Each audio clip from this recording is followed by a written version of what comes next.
လာပါဒီနေ့ကတော့ ready နဲ့ပို့လိုက်ဖက်ပြည့်စုံတဲ့ခန်းစားချက်ဆိုပြီးတော့ ready ရဲ့ဒီနေ့ပွဲလေးကိုဒီလိုမိသားစုရောက်ရှိနေတာဖြစ်ပါတယ်ရလုံးစီမဲ့တယ်မေမေတို့အချာမမြရွေးနော် မြင်ရွေးဒီလိုက်မယ်နော်ကဲစားခိုင်းမလားမစားခိုင်းလား မစားခိုင်းဘူး အာငရုတ်သီးဖြစ်ပါတယ်ကဲနောက်တစ်ခုပဲကြတယ်နောက်တစ်ခု ရုပ်သီးစားမှာ ငရုတ်သီးစားမှာ တော့ဝက်ရလားတော့ တော့မရအောင်အကုန်ပဲရတယ်ရတယ်အဲ့ဒီတိုင်းနေမှာ ready လေးနဲ့ပေါ့ ready လေးပေါ့အခုရမ်းဆက်တဲ့အချိန်မှာ ready တောက်ကြည့်လိုက်ပါဘလို့ရတာရှိတယ်အာ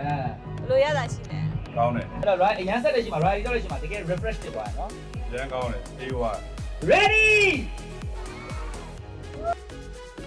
စားလို့ရပါပြီ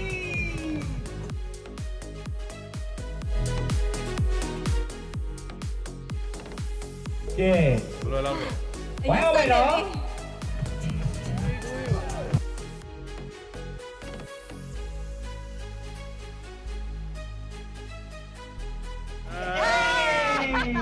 ကဲဒီရပါပြီ